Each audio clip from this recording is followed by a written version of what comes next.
प्रेम से बोलिए यज्ञ नारायण भगवान की, लक्ष्मी नारायण भगवान की। विवाह की प्रक्रिया अब अंतिम चरण में है। विवाह किया क्यों जाता है, पहले ये समझना आवश्यक है। और विवाह कितने प्रकार का होता है ये भी समझना आवश्यक है। बी पूर्वक वह धातु से विवाह बना है। जीवन को सम्यकतया निर्वहन करने की प्रक्रिया को ही विवाह कहा जाता। नारी कभी स्वतंत्र नहीं रहती। जैसे पिता रक्षति कौमारे, भर्ता रक्षति यौवने, पुत्र स्थविरे रक्षति, नारी स्वातंत्रम तु नार्हति। बेटी जब पैदा होती है, बाल्यावस्था जब रहता है, तो पिता उसकी सुरक्षा संरक्षा करता है। जब युवा हो जाती है, विवाह हो जाता है, पति की देखरेख में रहती है। जब वृद्धावस्था आ जाती है, तो संतान की देखरेख में रहती है। अब रही बात ये कि विवाह कितने प्रकार का होता है। विवाह 8 प्रकार का होता है। 8 प्रकार के विवाह में ब्राह्म विवाह की विधि सर्वोत्तम बताई गई है। जैसे इस परिवेश में आजकल की प्रक्रिया में 3 प्रकार का विवाह हम आप संपादित कर लेते हैं। एक तो रिंग सेरेमनी कर लेते हैं। रिंग सेरेमनी कौन किया था ये आप सब अच्छी तरह से जानते हैं। जैसे दुष्यंत का नाम आप लोगों ने सुना है। दुष्यंत ने शकुंतला के साथ रिंग सेरेमनी किया था, लेकिन शकुंतला को जब एक बेटा हुआ जिसका नाम भरत पड़ा, उसी भरत के नाम से अपने देश का नाम भारतवर्ष पड़ा। शकुंतला को जब जंगल में ही बेटा पैदा हुआ भरत, तो उस बेटे को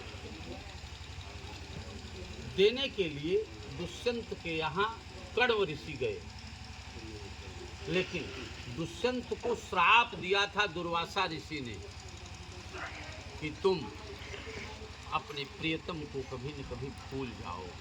दुष्यंत तैयार नहीं हुए, सोचे कि हमने विवाह नहीं किया है, भूल गए।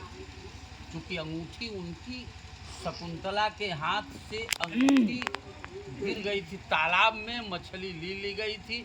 बाद में जब वो अंगूठी मिली मछली के पेट से, और तब उनको स्मरण हुआ कि मैंने किसी को अंगूठी ये पहनाया।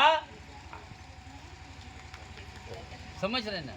दूसरा विवाह जयमाल की प्रक्रिया होती है, जो आज किया गया। जयमाल की प्रक्रिया की विधि से सती ने शंकर के साथ विवाह किया था, लेकिन ब्राह्म विवाह की विधि नहीं अपनाई थी। इसलिए वैवाहिक जीवन सुखमय नहीं था शंकर और सती का। वही सती अगले जन्म में पार्वती के रूप में आई और अपने पुण्य और प्रताप से, अपने तीर्थ और व्रत के प्रभाव से शंकर जी को प्रभावित किया, प्रसन्न किया। शंकर जी जंगल में ही कहे चलो तुम्हारे साथ हम विवाह करते हैं। पार्वती कही नहीं, आपको मेरे पिता से मुझे मांगना, और ब्राह्म विवाह की विधि के द्वारा ही हम आपके यहाँ चलोगे। यही ब्राह्म विवाह की विधि है, सबसे सर्वोत्तम विधि है। क्योंकि शास्त्र ये कहता है कि पूर्व जन्मार्जितम विद्या, पूर्व जन्मार्जितम वित्तम, पूर्व जन्मार्जितम नारी अग्रे अग्रे धावत। पूर्व जन्म का ज्ञान, पूर्व जन्म का धन और पूर्व जन्म की पत्नी ये आगे आगे चलती है। जैसे बेटी जब बड़ी हो जाती है तो कई लोगों के साथ में विवाह देखा जाता है। सामान्य भाषा में भी कहा जाता है एक कन्या सहस्त्रवर। एक लड़की के लिए हजारों लड़के भी देखे जा सकते हैं, एक लड़के के लिए हजारों लड़कियां देखी जा सकती है, लेकिन जिसके साथ निर्धारित है पूर्व जन्म की व्यवस्था के आधार पर विवाह उसी के साथ होना। आज विशाल जी का विवाह काजल जी के साथ संपन्न होने जा रहा है। समझ रहे हैं? अब रही बात ये, हर व्यक्ति 3 ऋणों से बंधा है। 3 ऋण क्या है? देव ऋण, ऋषि ऋण और पितृ ऋण। देव ऋण से व्यक्ति मुक्ति तब प्राप्त करता है जब देवताओं की पूजा करता है, और ऋषि ऋण से मुक्ति व्यक्ति तब प्राप्त करता है जब अतिथि का सम्मान करता है, और पितृ ऋण से मुक्ति व्यक्ति तब प्राप्त करता है जब संतानोत्पत्ति करता है। और संतानोत्पत्ति में यदि पुत्र की उत्पत्ति हो गई तो शास्त्रों में पुत्र की परिभाषा कहा गया है, नाम नरकात त्रायते इति पुत्रः। पुत्र वह है जो कि पिता को नरक जाने से बचाता। अब ये बात और थोड़ा समझना है कि आश्रम 4 हैं, लेकिन 4 आश्रमों में 3 आश्रम की क्राइटेरिया बनी हुई है, और एक आश्रम गृहस्थाश्रम है। गृहस्थाश्रम में विवाह भी किया जाता है। यदि व्यक्ति विवाह नहीं करता तो पुरुषार्थ चतुष्टय प्राप्त नहीं कर पाता। पुरुषार्थ चतुष्टय क्या है? धर्मार्थ काम मोक्षाणाम यस्यै कोपि न विद्यते अजागलस्तमश्चैव तस्य जन्म निरर्थकम। जिस मनुष्य के जीवन में धर्म, अर्थ, काम और मोक्ष प्राप्त करने की अभिलाषा न हो, उस मनुष्य का जीवन बकरी के तीसरे स्तन के समान व्यर्थ माना जाता है। बकरी तो सारे लोगों ने देखा है, लेकिन तीसरा स्तन सारे लोगों ने नहीं देखा।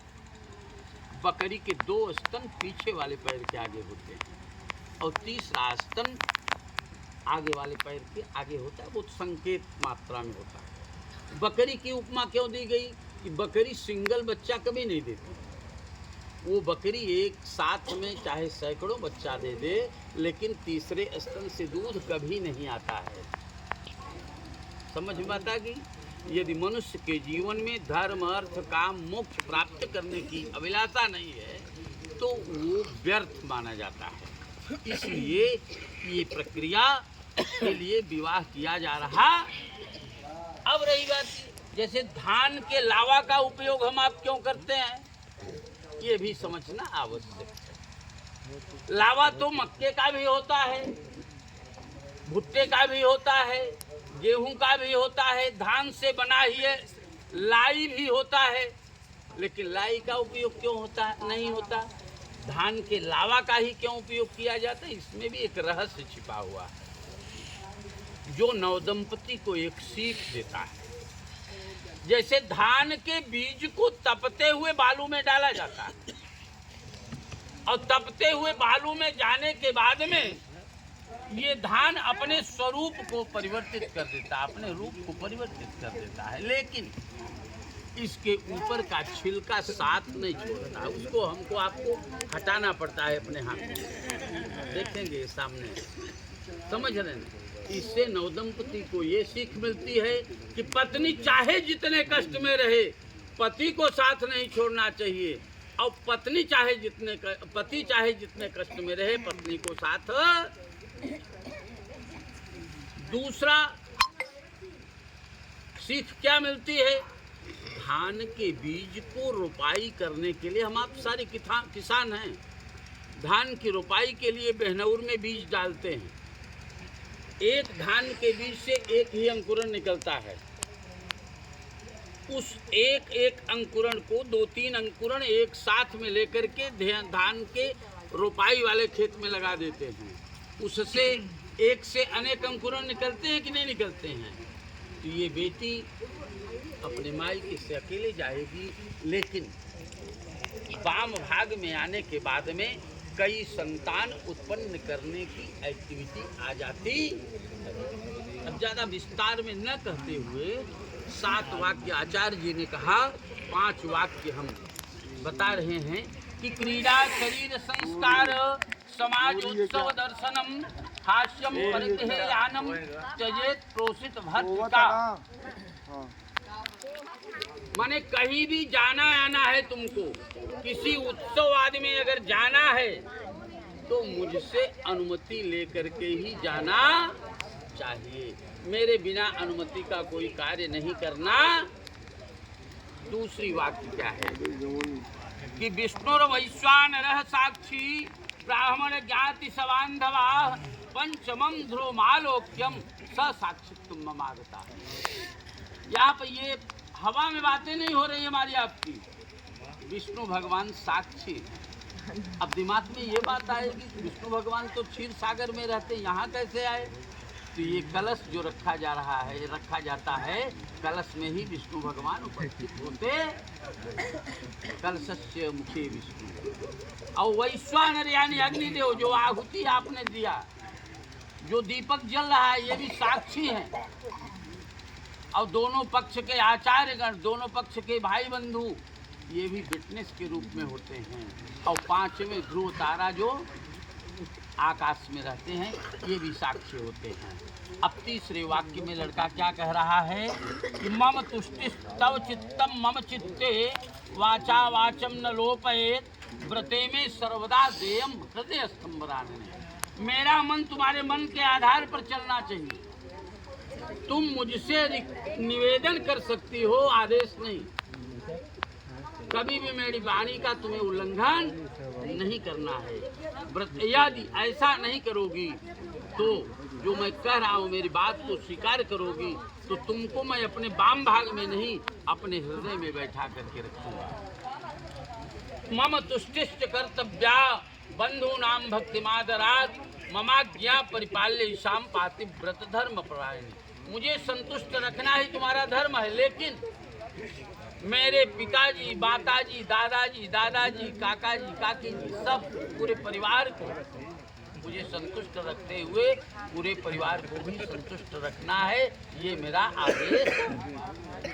5वां वाक्य यह है कि बिना पत्नी कथम धर्म आश्रमाणाम प्रवर्तते तस्मात् त्वं विश्वस्ता भव वामांग गामिनी। पत्नी के बिना कोई धर्म कार्य नहीं होता, इसलिए तुम आओ, मैं तुम्हें अपने वाम भाग में स्वीकार करूँगा। अपना दाहिना हाथ लड़की के दाहिने कंधे पर रखिए।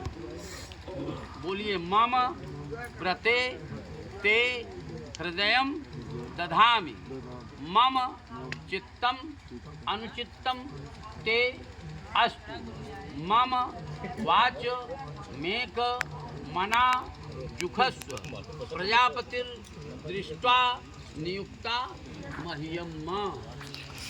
बोलिए यज्ञ